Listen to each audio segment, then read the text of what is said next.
How did Pedro Pascal hurt his back during The Mandalorian? I'm guessing from carrying the entire franchise on his back. From carrying the entire Star Wars franchise. You're exactly right. It's not fun if you guess it. Okay? Listen, speaking of Pedro Pascal and The Mandalorian, I want to talk about... Listen, everybody's talking about Boba Fett this, Boba Fett that, the Book of Boba Fett. He's out there fetting about. I haven't watched it. I'll be honest, I haven't watched it. Does he fed about? Probably. Has he got a jetpack, a little helmet? I assume so.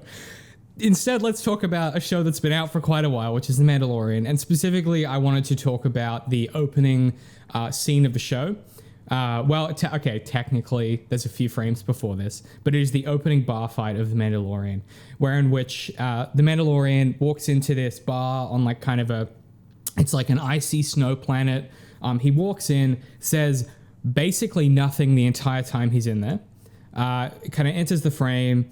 The wind of the door, which is, I guess, a thing, spills this dude's drink.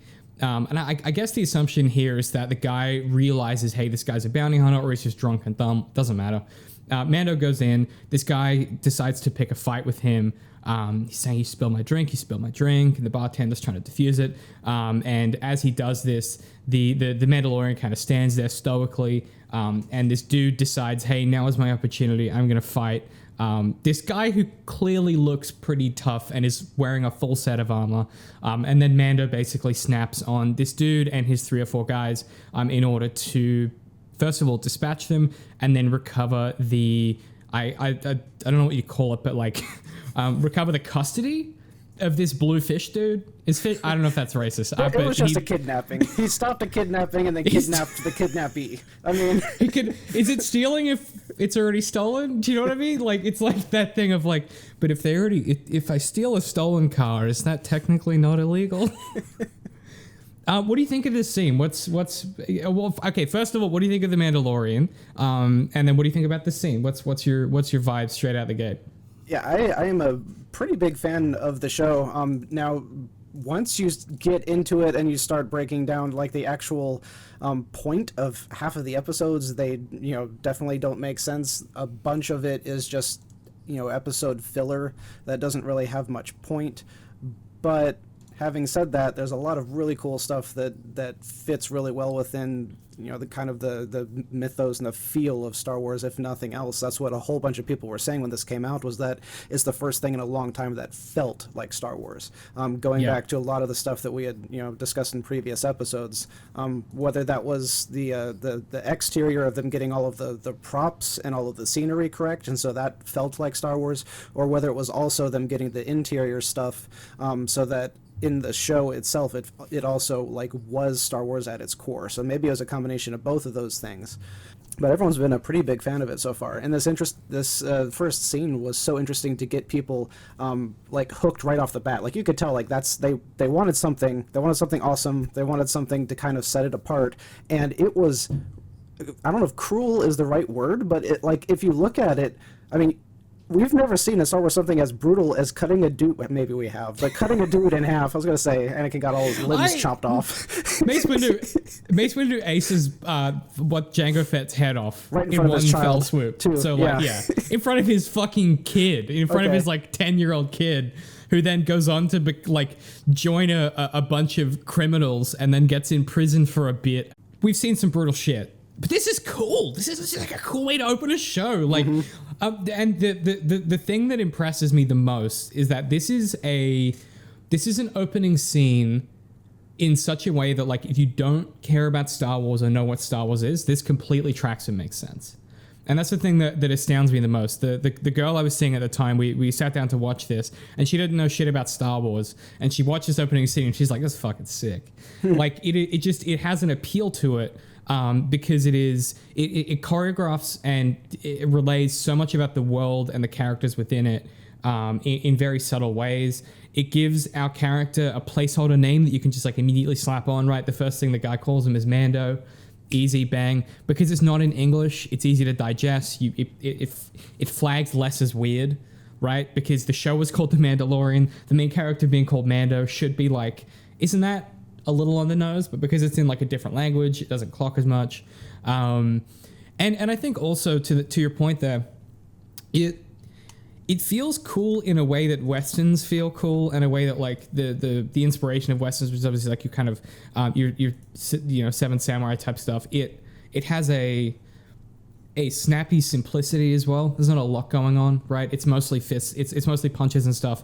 But then you also get a quick reveal of like what are Mando's like key kind of things he's good at, right? He's good at fist fights. His armor is very helpful. He's good at shooting a gun, and he's got like a grapple thing in his arm. I don't know if grapple thing is the technical term. I can only assume so. But like you get a pretty quick kind of download of what makes this character especially interesting to follow. And then subsequently, after he dukes these guys, he does not, like, he's not a nice guy. He's here for the bounty. He's not going to give in to this dude's pleading.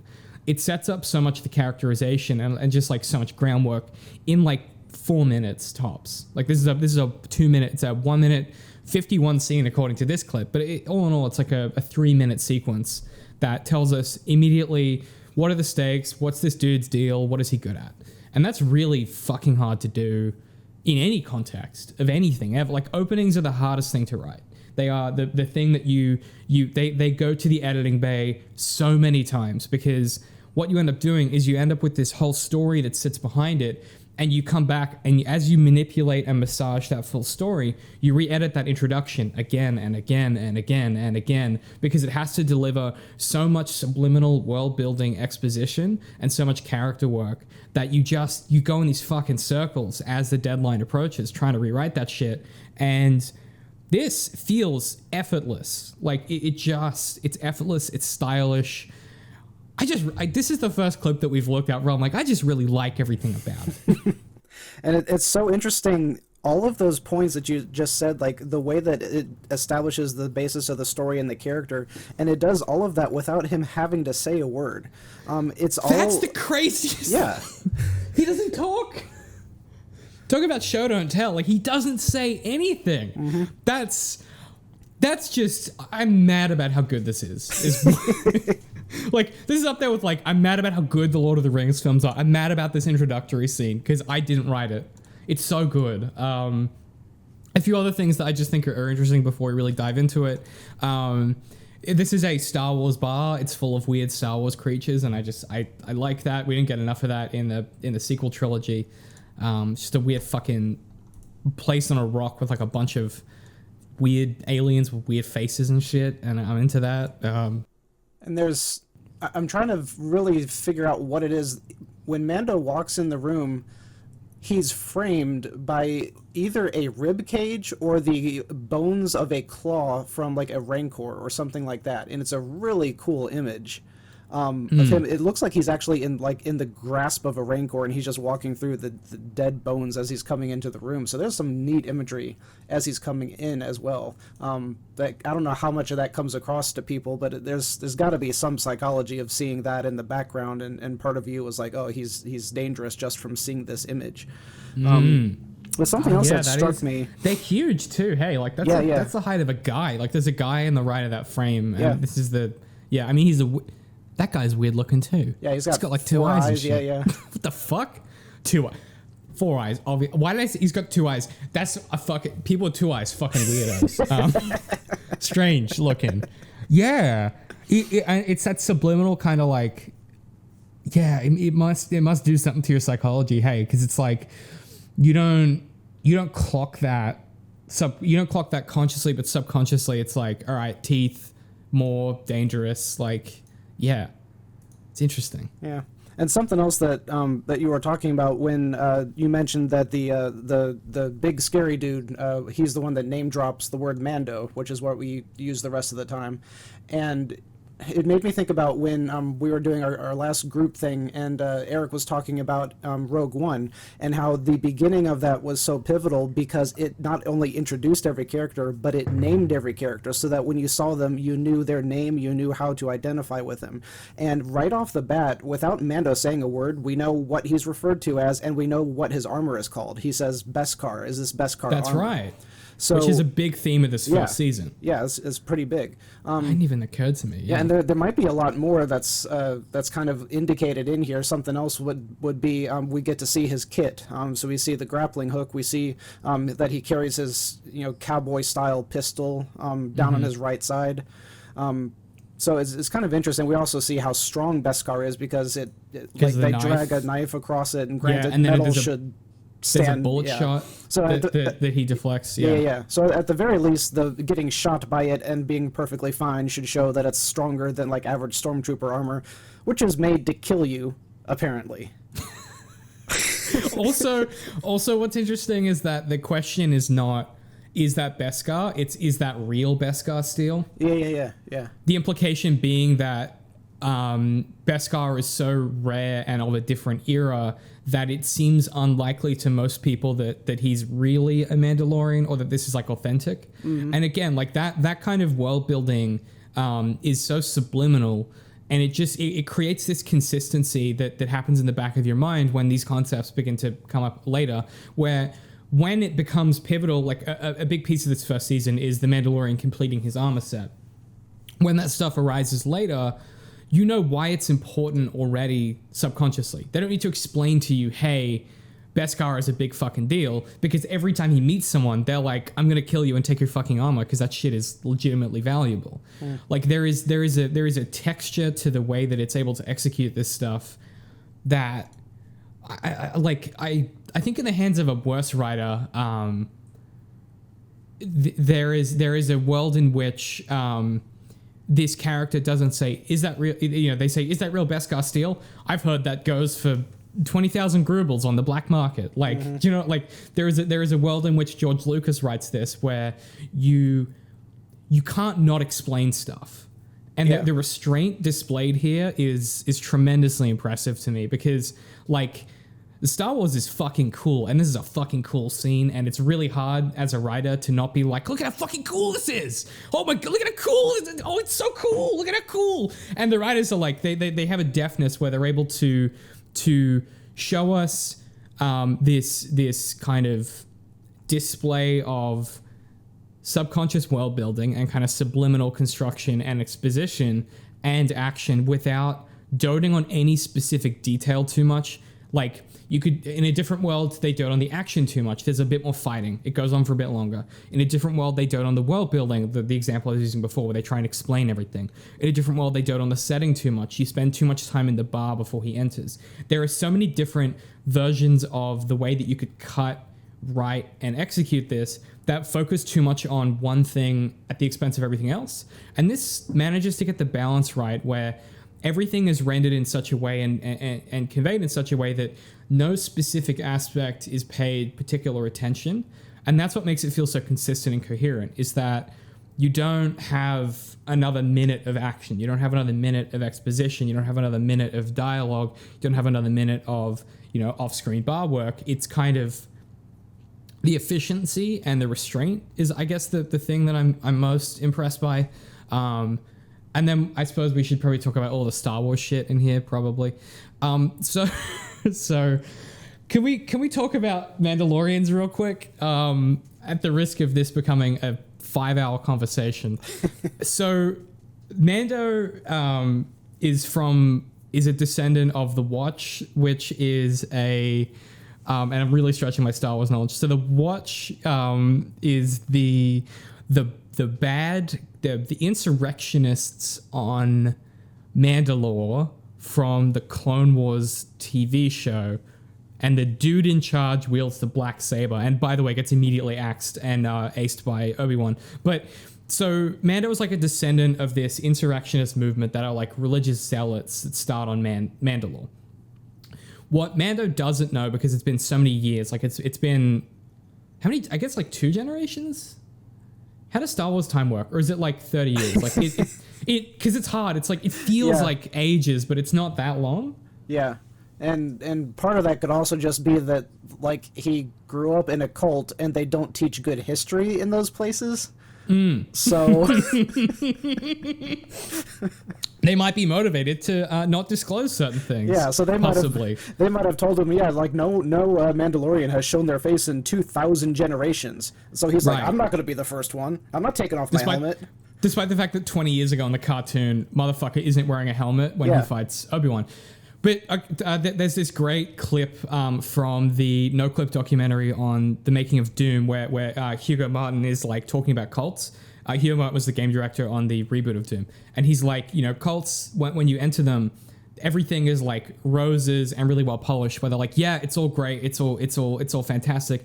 And you get to like you get to the next level and they tell you a bit more secrets and you're like, oh, now I start to see the full picture. And you get to like the full level and they tell you all the crazy bullshit where they're just like, here is everything laid out. Here is like the whole truth about all we're doing. This has been a scam the whole time. We knew about it the whole time. Right. And this to me is like, Mando is at like, has been at and has stayed at his entire life, that first level.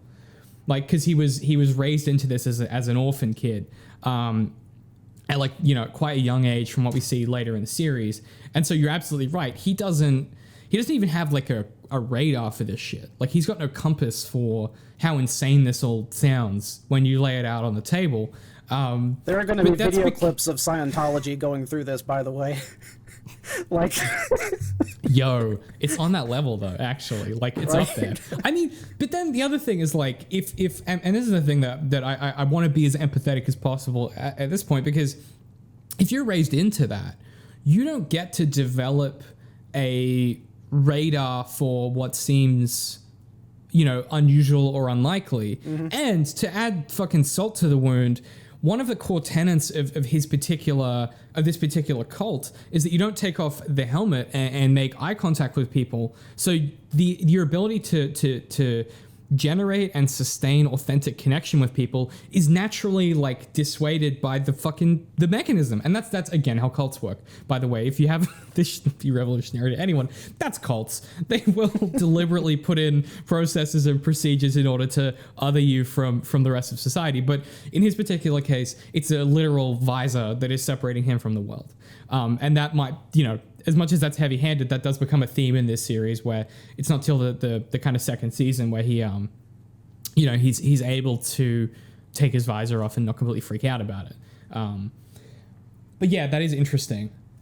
It's also interesting that you brought up his backstory and what his character would be like as a result of that, because that's something that I've talked a lot about with both Rey and Finn, that, she was raised like as a homeless orphan on this desert planet where she would not have the mentality and the personality that she does.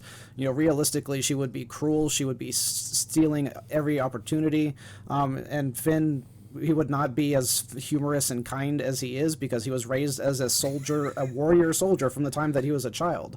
Like, and it's the same thing with Mando. Like, maybe his cult was fine with saying, we're going to love each other, and so he still developed some good morals.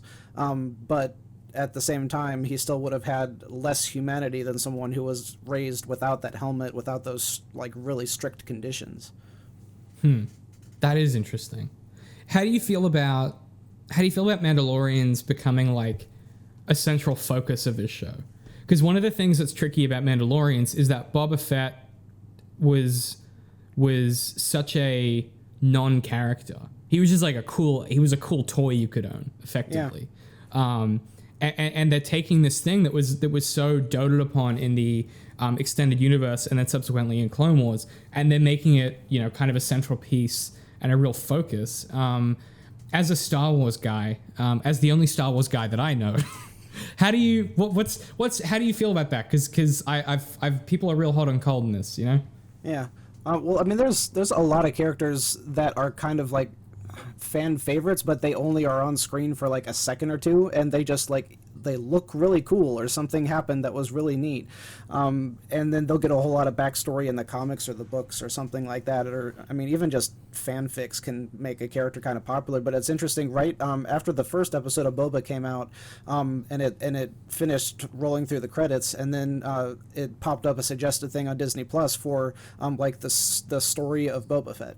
So I was like, okay, I'm going to watch it. And it was like the backstory of when the character was introduced And it was really interesting to look at because he did pop up out of nowhere, and they started promoting him out of nowhere. So they were sending Darth Vader and Boba Fett on like a massive parade route, and everyone knew Vader because this was like right before Empire, I think, and no one knew Boba, but everyone was still going up to him and saying autographs, take pictures with me, all this kind of stuff. Fucking Star Wars. Because he just looked wicked cool.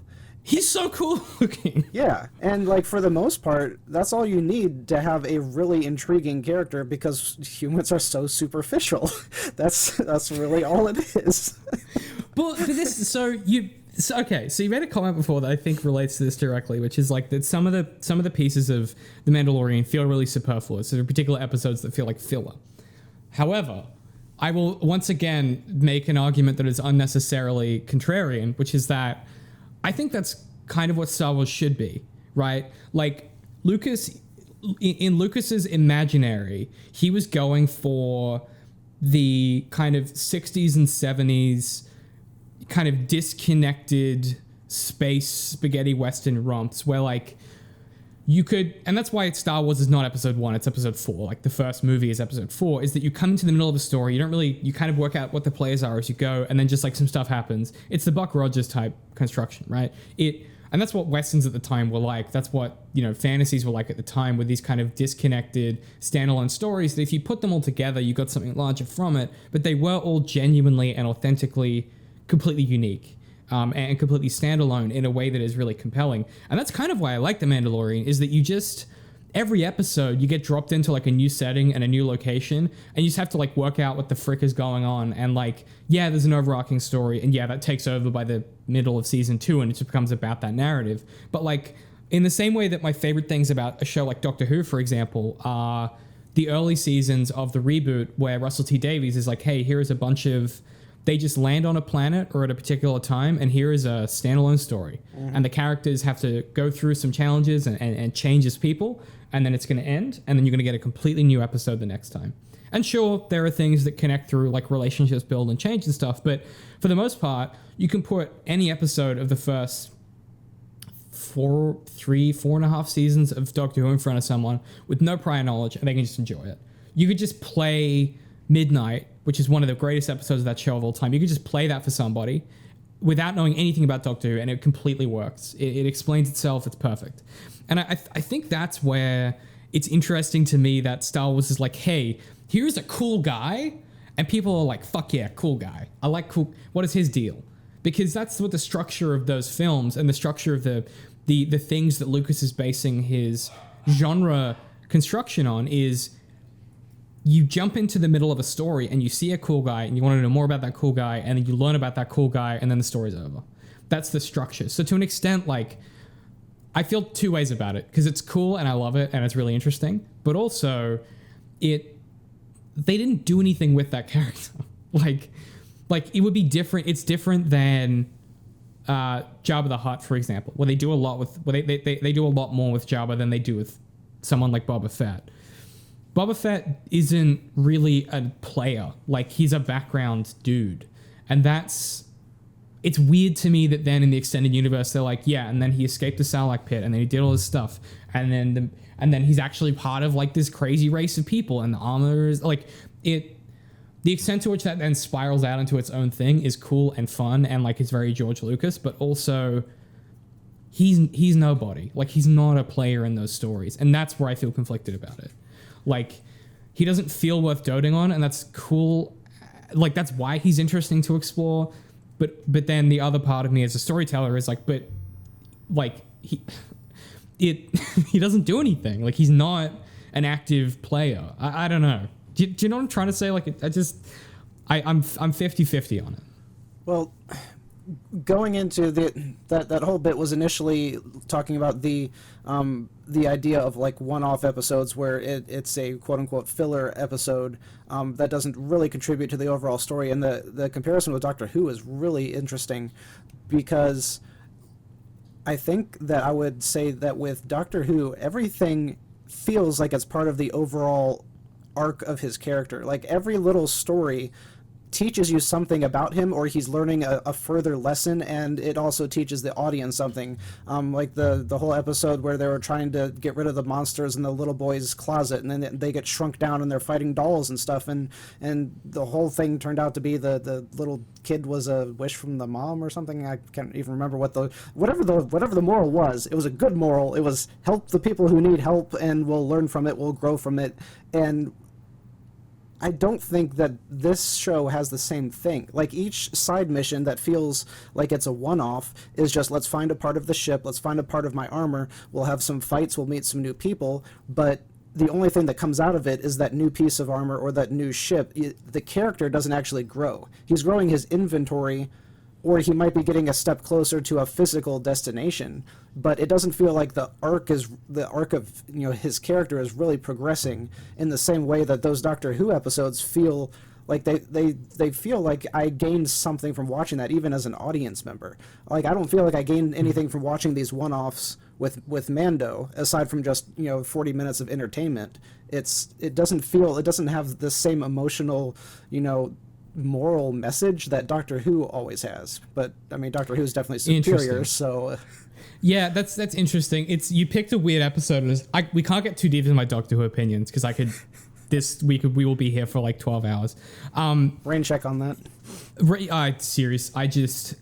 Anything that Moffat touches when he's showrunner just like falls to dust. He's just like, anyway, he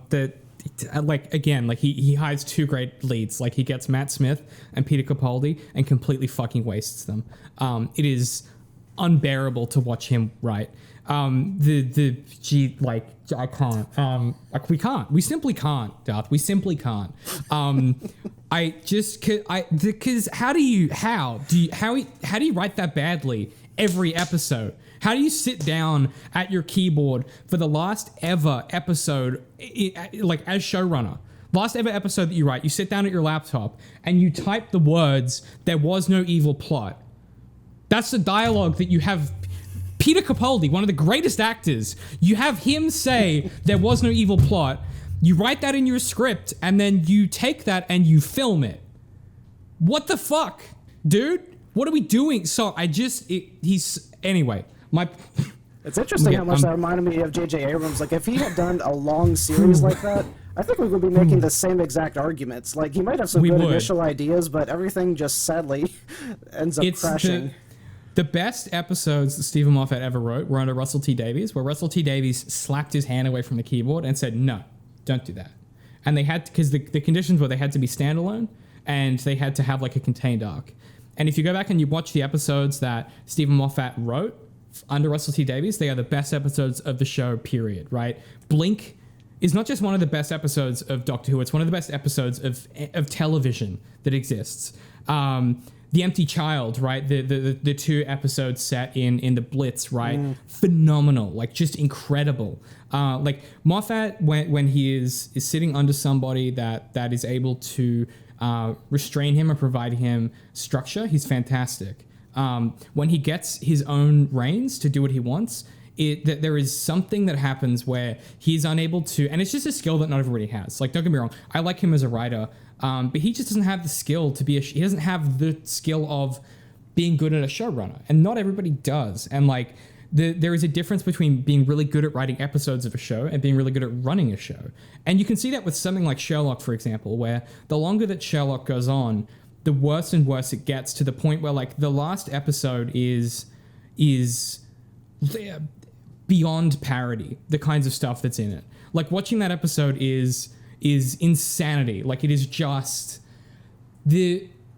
for as an example, the villain ends up being, or the setup of the villain is that Sherlock had a best friend in childhood that he forgot, that he remembers as a dog, that was killed by his sister that he also forgot, who ends up being the big baddie, who subliminally was working with Moriarty before he died to develop subliminal messaging and videos to then create an escape room that then 5 years later, after his death, they will then put our protagonists in.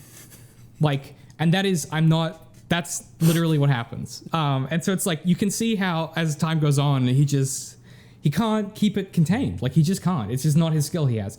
And so when thinking about something like in the context of a serialized television program, the challenge that you face is, how do you write these standalone segments where you go to a place and you do something and the characters change slightly without ending up with the Moffat problem of they change so much that by the time that you're done and you get to the end of the series, you have to keep iteratively raising the stakes in a way that they become ridiculous. Like, how do you balance that? And yeah, The Mandalorian season 1, it struggles to be interesting sometimes because it's so concerned with that pacing.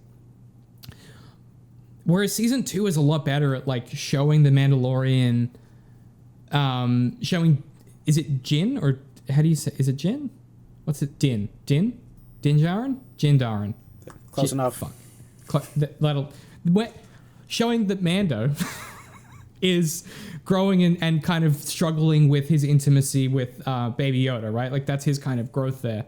And so I think season 1 struggles because like it doesn't give us enough of that. And yeah, there's arcs kinda, but like it really doesn't, you know, like he gets close to the drop trooper, and you can see them developing like a kind of friendship, which is the first friendship we've seen with him. Same with old mate who's head of the bounty hunters. Like there are changes going on in his character, but they aren't significant enough to what you're saying, which is like for those standalones to necessarily feel like growth. And I think that's because like we don't, and I just have this thought now for the first time, which is maybe it's because we don't know Mando well enough to know if his behavior is how he's always done it or if it's growth and change until season 2. So we could be seeing growth this whole time and we just didn't even know it.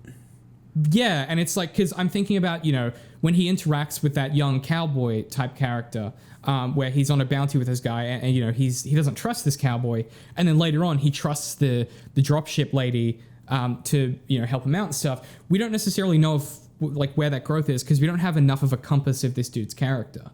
And that's a challenge of a protagonist who is terse and stoic and doesn't say a lot and whose face you don't see.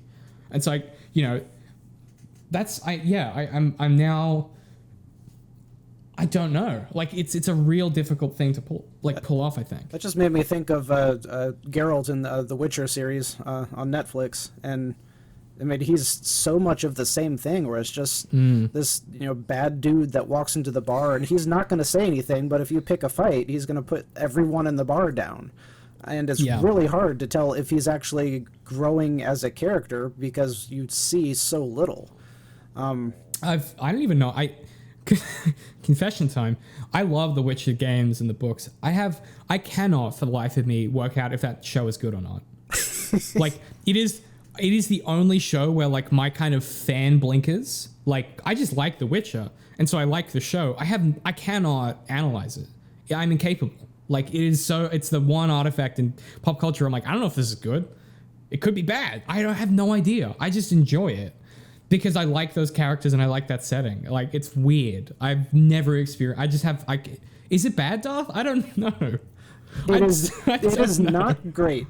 Okay. From a pure filmmaking perspective, they skip over so much that just leaves you like questioning the backstory of all of this stuff, like introducing like the witch's whole training thing that they have. Like that could have been like 2 seasons on its own. There was so much information that they kind of just gloss over. You have like 5 different nations that are all warring against each other, which is also glossed over. And through the first season, I'm still trying to figure out which ones are the Nilfgaardians, which ones are these ones, who's wearing what colors, and there's too many names flying around. But at the same time, the reason that I love the show so much is purely because of how Henry Cavill plays Geralt, so which is the same thing actually with Sherlock and Benedict Cumberbatch. Like I don't care how bad the plot is and how bad even maybe the filmmaking is, but I love how he plays Sherlock even more than, you know, Robert Downey Jr. in his version or whatever. The filmmaking fucking rips in Sherlock. The transitions they do and some of the stuff they do with set design, like it might be one of the best produced and worst written shows that exist. I can see that. Yeah. There is some stuff in that which is like so creatively Like it has some of the most creative cinematography of anything I've ever seen in my entire life, in service of just a pile of piss. Just piss. That show is like it thinks if you watch Sherlock, Stephen Moffat thinks you're a fucking moron. Like that. The show is so condescending to its audience. But yes, you're right. I don't know. Every time I talk about it, I just get mad. I have to do a video on it. One day I have to do a video with you on it so I can approach a series that I love very much, and I can try to be objective about it and admit how much it sucks. Let me shred it. This is what I want to do. This is my dream podcast. Is a dream show. Is we watch an episode of Sherlock per episode, and then we just talk it through. And there are 3 seasons of that. There are 3 episodes a season. We're not watching the special because I guess we can, but it's all in his mind palace or whatever. But that's not that many episodes of a show. And like, it would make me so happy as a human because I'm not trying to be malicious because again, like I think Stephen Moffat is a good writer. What I find so fascinating about it is how many of the ideas are really compelling and interesting. And the execution is never there. He just can't do it. He just can't sustain it. And what's interesting is the original pilot of Sherlock is infinitely better than the first episode. It's the same plot, but it's 30 minutes shorter.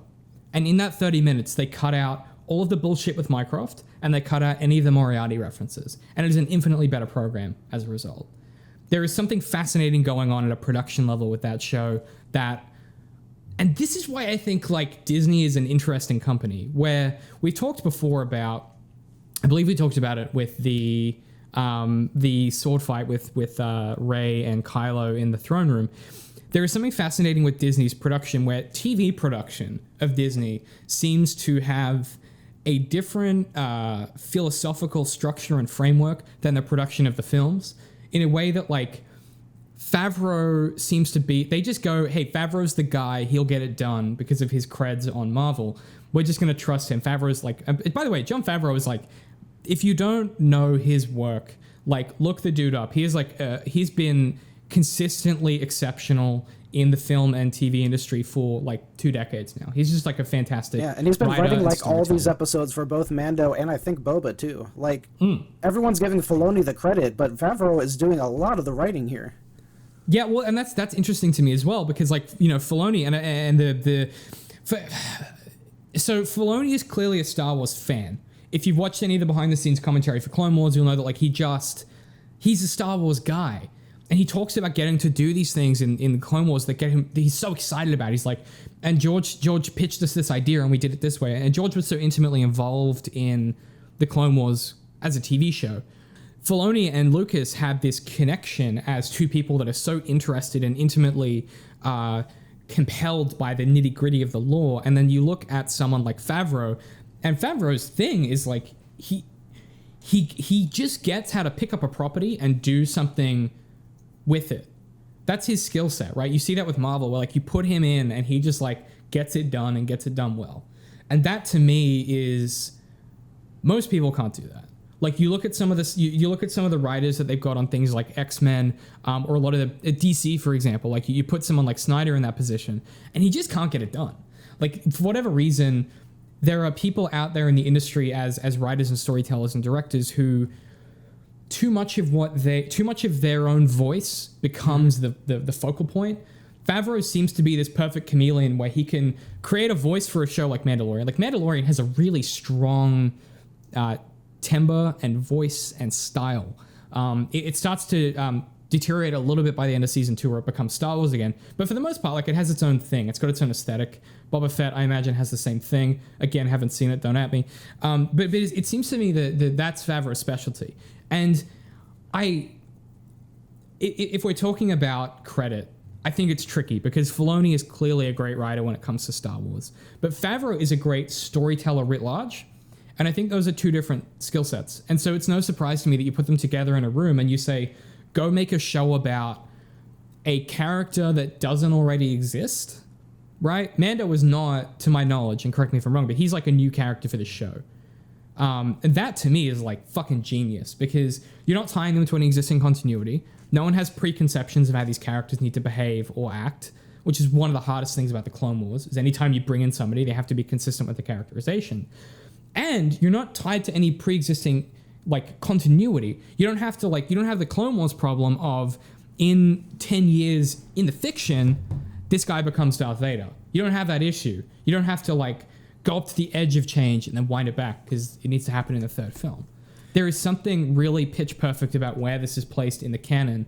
And it's part of why this era is so interesting in the extended universe, and part of why like I cannot express how fucking excited I am about the Obi-Wan TV show.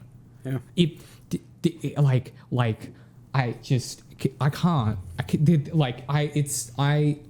is the thing. Ever since they did it in the comics, it's the thing I've wanted so badly. And for them to be like, yeah, we got Ewan McGregor back. We're just doing it. We're doing it right. Our boy's in there. He's going to be acting the shit out of it. It's going to be set on Tatooine. It's going to be like, having seen The Mandalorian and then like the way that executes, I'm so excited for that concept, because they've proved with this series that you can do it and you can do it right. And yeah, there are foibles and there are like kind of meandering episodes. And in particular, to your point earlier, there are moments where I'm like, this could have been 20 minutes shorter and been much better. I think it's got a bit of that problem sometimes. And by the end of season 2, it gets a bit like, here are all of the people in Star Wars you care about. And I'm like, yeah, okay. But it fucking rips ass, man. So good. And like to start this strong and to maintain the strength of the style and the efficiency of the storytelling until like pretty late into your second season it's like some Mad Men level shit. Like, it's pretty impressive. Now, one interesting thought I had about why they actually chose this story to start with, because this was their first Disney Plus series, and I think a lot of it was actually out of necessity, because they had, from a lot of people's perspective, the sequels were just utter failures, and a lot of people didn't want anything to do with the franchise at all anymore. But Disney can't come out and admit that. In fact, they've been very, very careful not to admit any failure on their part and not to admit that the films were bad in any way. So what is the way around that? Their first Disney Plus show can't be something from the prequels, because that would be admitting, oh yeah, we did bad, we're going to go back and do this other stuff. Also, people hate the prequels. Well, they've become a lot more accepted now. I know, but like, generally speaking, yeah, they are not looked upon as good. A lot of us have come around on them because that's what happens with media, but like, yeah. I mean, my biggest argument there has always been like, we are not saying that the quality of the films has changed at all. Like, you could still look at them and point out all the ways in which they're poorly written, or the dialogue or the acting or whatever you want to say, but the world building that they do is so superior that it makes them just a vital part of the universe. And there is nothing in the sequels that is world building or vital whatsoever. Everything can be completely forgotten about. And you know why? It's because it's got politics in it. And I think politics are really interesting. And politics in film and stories is really interesting. The reason people say they hate politics is because they often see politics they don't agree with. And then they say, well, I hate politics in my movies. But like, which is, every piece of art is political by definition. You can't make non-political art. So that argument of like, the sequel trilogy being too political for its use of female protagonists and black protagonists is just like, that's a straw man argument. That's nothing. Everything is political. They just cast characters that they wrote. That is not a political decision to make. The thing that sucks about them is they're not political enough, in my opinion. We have no idea how the citizens and the regular folk feel about either of our key players and key parties in those stories. We don't know how people feel about the First Order or the Resistance. And that's a real problem that the prequels somehow get right. People have really mixed feelings about the Jedi. People have really complicated feelings about the Republic. Like, it is a thing that is focused on. And the fallout of that is the focus of the original trilogy. And the sequel trilogy, just like, it has no real interest in exploring that, to the point where like they blow up the planet where all of the politicians are. Like, it is just not interested in politics in a way that is baffling to me, because Politics are great and interesting, and that's a real missed opportunity in my mind. And to your point, like, I've legitimately never thought about it, but you're right. What else could you have done with Star Wars at this juncture? You couldn't have done anything involving a prequel character because people would have hated it. You couldn't do anything involving a sequel character. You can't do the original cast because they're all old as fuck. Like, and Harrison Ford hates Star Wars. Like, what do you do? I guess this, and then you do it this well? Like, get out of here.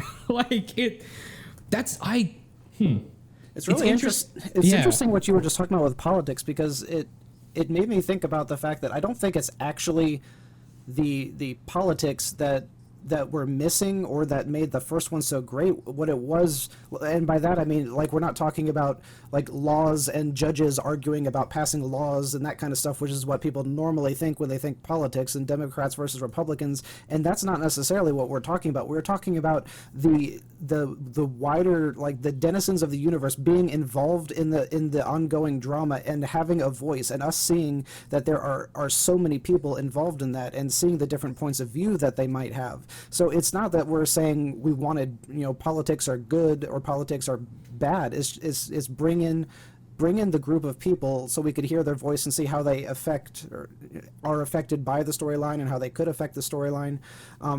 Because, like, all of that same stuff that happened with the Senate and all of the voting and all that kind of stuff, like, that could have taken place in so many other different situations, even if it was if you reimagine it and it was a small town and the whole group of all of the citizens of town were gathered there and they were taking a vote as to whether they wanted to stay in the republic or leave. That's not political. That's just a group of people, and they are trying to figure out a problem and how they're going to live with that. And that would have been so much more engaging for the audience to see, versus what we got was so small. It wasn't this vast universe of people. Yeah. Well, and that's what the Mandalorian gets right, is that every time he's in a location, we get to see how his actions and behaviors affect the people that live there, and we learn how they feel about it. Right? The town where the Mandalorians live under, that becomes a location that changes and evolves over time. They end up with, like, a system of government by the time it's freed from the Empire. And we see how it changes over time, and we see how the Republic settles there, and how the dropship lady, how her work as, like, a Republic sheriff changes that location, and how people feel about it. Like, there is an extent to which, yeah, you're right, local politics are also interesting. And I'm just going to say it, politics are good, actually. I'm taking that stance. Yell at me in the comments. But seriously, this is where I'm interested in, if you're watching or listening, I would love to know, like, what your take is on that with the sequel trilogy, because I think it's a really contentious thing to process and to kind of step back from, because if you watch those films and you go, it's bad because the lead is a woman and she can do all of these things, there is within that a legitimate conversation and discourse to have. The problem is the foundation of the way that those arguments tend to be levied is not in good faith to say, hey, let's talk about this piece of work as a media object. And you've done videos that absolutely do this, right? Your channel is a place where this discourse happens. The problem is, a lot of the time, the people making these arguments are bad actors with a desired outcome that they've already predetermined, and they are using this as a conduit for achieving that outcome, right? They are legitimately bad actors saying, I have decided that these people are wrong and these beliefs are wrong, and I'm constructing an argument that benefits me in some way, usually commercially, right? They're usually selling something, often supplements and stuff like that. And the reason that they do it using these fictional works is that a fictional work can't sue you back. If you say this about a real person, it can be libel, it can be defamation. Using the framework of these fictional texts means that you kind of have, like, a free pass to say whatever you want, and, like, there is no necessary legal recourse, because, like, you're doing commentary and criticism, which is, like, a thing that should be protected by law, by the way. And I will defend their right to say what they want to say, right? I will stand next to them and say, I will defend your rights to levy whatever argument you want, but that also means that I'm allowed to criticize that and deconstruct it and discuss it without necessarily pushing an agenda. Me saying your video about how Rey being a woman is bad, if I'm talking about that, you can't then say they're trying to silence me. That is how discourse works. And I think the trouble we get into when we're talking about Star Wars as a cultural object, and particularly the politics stuff, is it is very often difficult to discern the bad actors from the good faith discussions. And that's because, like, the internet's a big, messy, complicated place. And I wonder to what extent, and maybe it's because we're media crits, I don't know. I wonder to what extent our perception of the way that regular viewers and normal folk perceive those films, those sequel trilogies, is distorted by the loudest and ugliest voices of that part of the space. I wonder to what extent people think fondly of the sequel trilogy because they liked a lot of the elements of it, because they haven't been subjected to those bad actors and those bad faith arguments. And it's all we see because they are the loudest side of the other part of the discourse. And so I'm like, I often think about The Last Jedi, and my dad doesn't like it. He's like, I think it's a bad film. He also didn't like the new Matrix film, which is like a valid opinion. A lot of people don't like that film. But the thing that's interesting to me is he's not online, like looking up, he's not out there watching Joseph Anderson talk about how it's like a cultural Marxist, vehicle for SJW propaganda or whatever, right? He's not out there watching that stuff. He just watched the film, was like, I just didn't like this stuff for this reason. He's not sitting there being like, they've ruined Star Wars. I can't believe it. They've finally done it. Rian Johnson has ruined everything that I love. He's destroyed the Luke Skywalker that I love. He doesn't have that opinion. He's just like, I didn't enjoy the film. And so I'm often cautious of when I say politics is good, actually, I think what I mean is like, it is stories about the way that characters and these big, exciting adventures affect the world around them is the foundation of like what makes things interesting and compelling. Like how a story changes the people that it genuinely should affect is compelling because that's how real life works, right? These big actors and these big people, these politicians, these decision makers, these celebrities, their actions have impacts on the way that the world functions and the way that individuals in the world function. And that's kind of what makes Star Wars a fascinating object. It's not our world, it's a different world. And through that lens, we're able to abstract ourselves enough to learn those moral lessons that you were talking about and to take on board and to interrogate deeply without the risk and fear of interrogating our own world. Like, how do we feel about this thing? How do we feel and react to it? What is our emotive reaction to this brand of fascism or this type of liberalism or this type of revolution? How should I feel and think about that in this abstracted sense? And that's why I really like the prequel trilogies, is they care about that stuff really deeply, and maybe too deeply, which is part of the problem. But like, there is an extent to which Mandalorian feels like the right balance between all of it, where it strikes this careful, like Occam's razor kind of thing, where it's just political enough that it's really interesting and compelling, but not so political that it becomes like a Tolkien-esque history of politics type thing. But yeah, I don't know. What are your thoughts on, like, because I do wonder one interesting thing that triggered when you were talking about how people will use talking about racism or misogyny as an excuse to bash on the films, and like I did a long video that was on that exact topic, and I just got a fascinating comment where they were this person said, I watched for several minutes and I was really confused because I couldn't tell if you were against what you're talking about or for what you're talking about. Like if you hated the movies and are saying this stuff is bad, or if you just are pointing out. And I was like, it's because media critics are not objective. And that's what I very actively tried to just present the info and say, I literally said after each point, I was like, do you think this or do you think this? And I tried to keep my opinion out of it. And it was so shocking for someone to point out how unaccustomed people are. So they're used to, just blatantly, the video essayist will say, this was bad and here are the reasons why. Or this was fantastic and these are the reasons why. And people are not having to form their own opinions off of everything. But that also ties into the whole political thing you were talking about. with your dad, who was very indifferent about not liking something, but that ties into the amount of investment that he had in the franchise to begin with, because it's very difficult to be indifferent about not liking something that is one of your favorite things ever.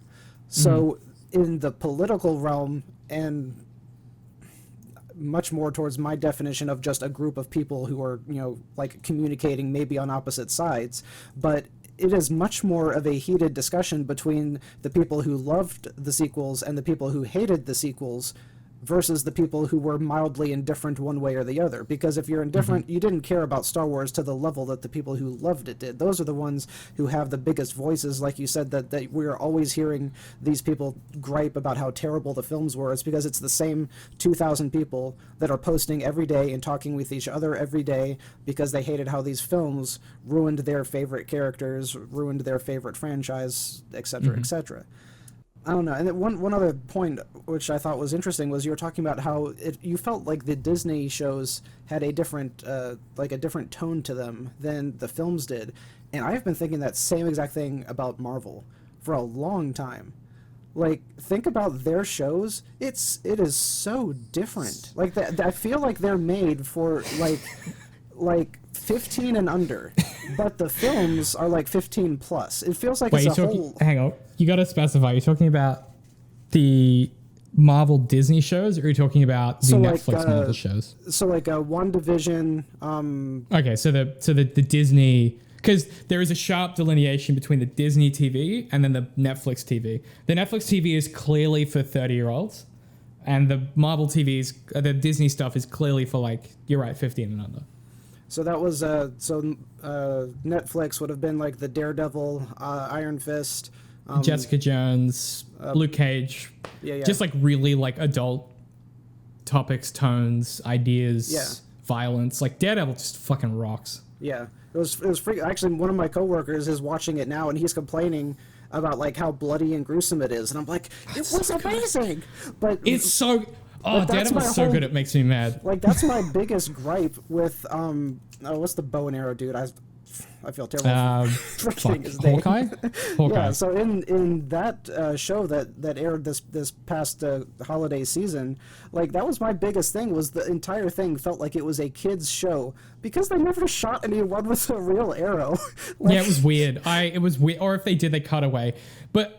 yeah, I still found it very charming, but yes, I did too. I loved it, and it was just that feeling of watching something as a kid, and it was like, oh, this happy, brightly colored thing, and no one is gonna die or get seriously hurt, and it's just a happy kids thing. But that's not. I mean, Marvel has been like killing people, and you see beloved characters die on screen. Like, it's been a very adult thing, and then go into the Disney Plus shows, and it's like it's made for an entirely different audience. That's interesting. And and that's how I feel about the Star Wars stuff. It feels like the movies are for everybody, and the TV is like, hey nerd, here's some fucking Star Wars shit, you Star Wars nerd. And I'm like, yeah, I like Star Wars. And they're like, here's some more Star Wars stuff. And I'm like, okay, I still like Star Wars, but this is a lot. They're like, here's a show just about Boba Fett. And I'm like, that might be too much Star Wars for me. But then I'm also the guy I'm waiting for, though, is when Obi-Wan comes out, you realize that will be 3 shows in a row set on Tatooine. It's a good setting. Yeah, but how much is too much? I hate sand. It's coarse and irritating, and it gets everywhere. You're not wrong, and there's a lot of it too. And it's my favorite quote from the sequel trilogy is, "Why would you want to go back to Jakku?" And it's like, yeah. It seems like a fucking terrible place to live. I have 2 things before we wrap up. I'm wearing shoes because I'm going out after this, and I've discovered that there is a Band-Aid on the sole of this shoe, and I have not had a Band-Aid on for like 12 months. So this is somebody else's Band-Aid stuck to my shoe, and that's horrifying. I got to deal with that later. But I wanted to read you a comment. So I was saying to you before we hit record that I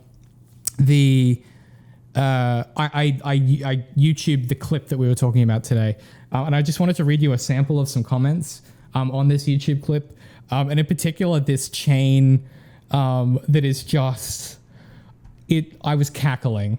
Do you mind if I'm going to read you just the sequence of this chain because it's phenomenal. So this is the first comment is from Liam Cullens on this YouTube video. And the quote is, "You spilled my drink." And then Liam says, "No, you spilled your drink. Why were you looking for an excuse to pick a fight with one of the deadliest groups of people in the galaxy?" Which is very good. And then Avery Bishop says, "He really wanted his armor." And then Tanushi says, "Don't worry, his vision is augmented." What? Okay. And then Nick Sox replying to Tanushi goes, "What a rotten way to die." Tanushi, "What a shame." Fernando Flores, "That was his mistake. He should never pick on someone who's dangerous than he is." And then the last comment is lip smacking noise. What? What? I guess they really liked it. It's everything in that thread reads as like, while you were having sex with girls in college, I was studying the blade. Like it's just the most incel energy of all time. Yeah, listen, it's just, God, it's so good. Another comment that really stands out to me, Scott Gammon, "How does it feel to walk into a room knowing you're the most dangerous person in there?" Which is very good. Let me see. This is just a legitimately funny comment from TomTom. "These doors are dangerous for customers. Imagine getting really drunk and stumbling on your way out. RIP." Oh, that's very good. Now, I was just watching the clip through again, and something else that just jumped out to me was, like, we were talking about like why they chose this topic to do their first show on. And it's interesting, the very first scene that we have is going into this room, and from what I could tell, everyone in there is a real puppet or something like that. Like, it doesn't look like there's any CGI in this room, and that's something that fans were like harping on big time for a while, was that they hated CG, they wanted everything to be realistic, blah blah blah.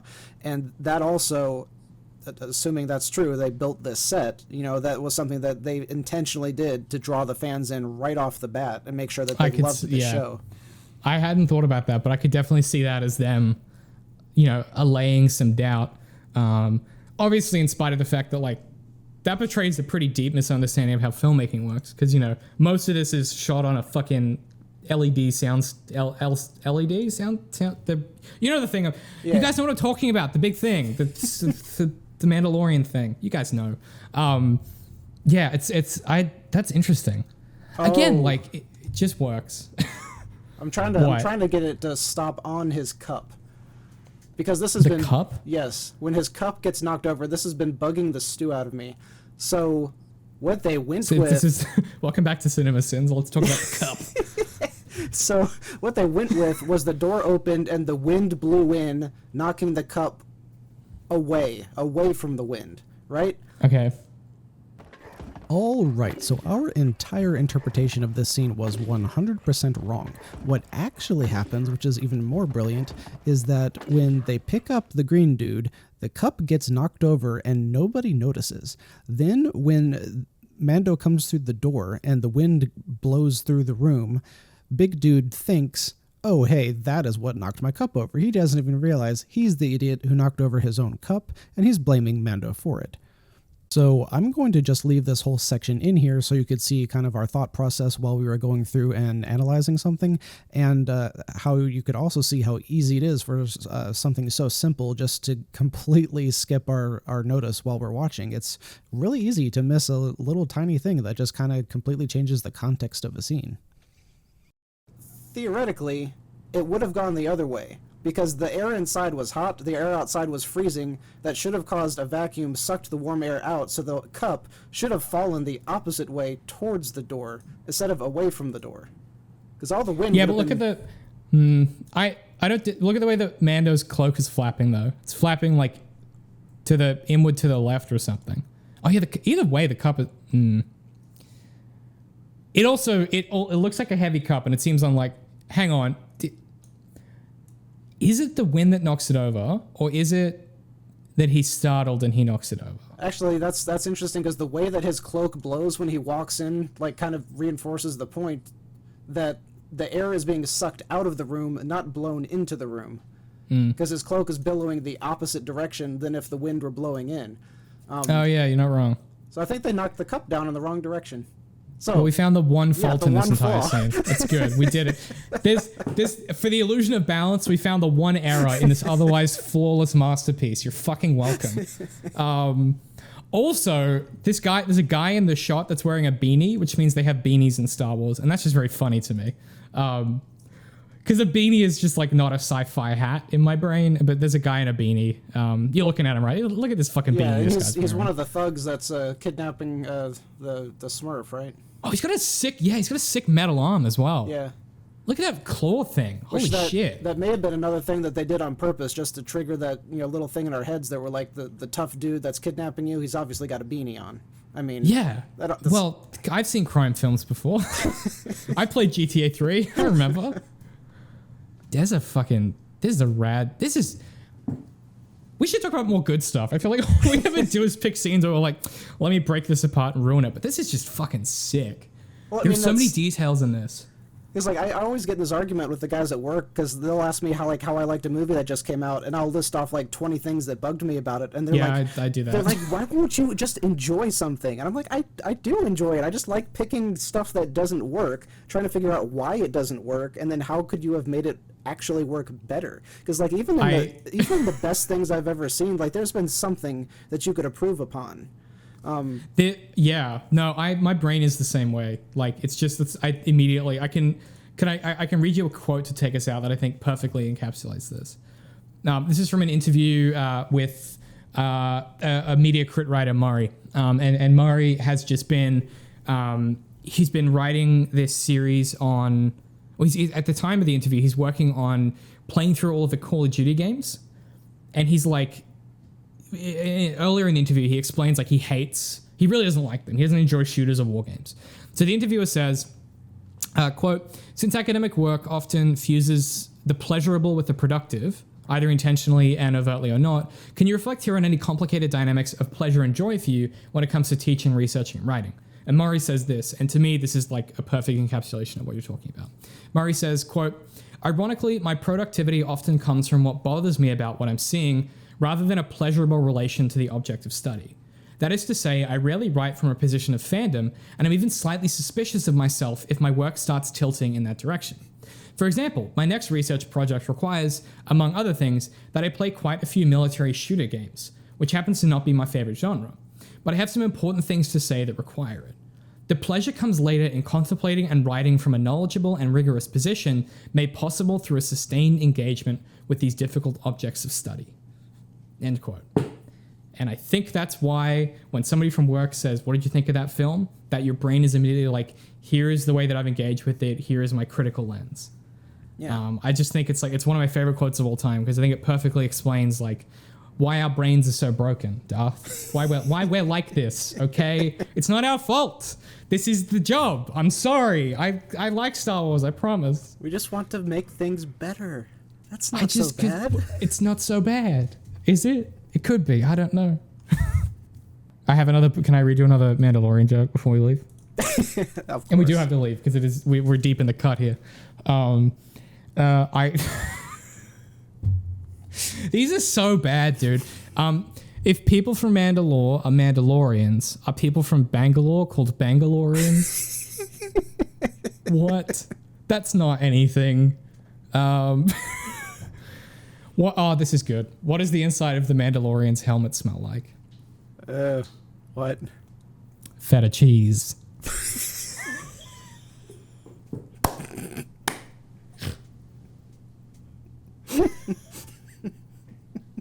I've never.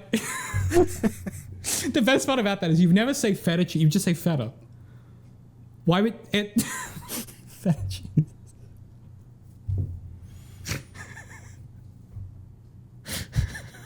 That one got you, didn't it? Because without the cheese bit, it doesn't make sense. But you never say feta cheese in your life.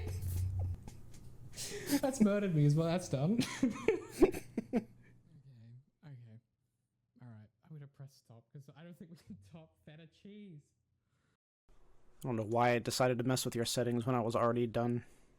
Stop it. Stop it. Oh no, I scrolled. So I've got the scene that we're talking about today on I've just I YouTubed it last night and I've saved this tab, and I made the mistake of scrolling down and looking at the comments. Fuck, Star Wars fans are cringy. I'll read you some of these in the episode, but boy, some of this is rough. Oh God, that's interesting. It's a big incel energy. The first few were all pretty darn positive, but I didn't read too much past that. And obviously, we may have looked at different clips. I think we might have. So you somehow you Googled the incel version of this. I always do. It's the algorithm knows that's what I want. Okay, well that's our.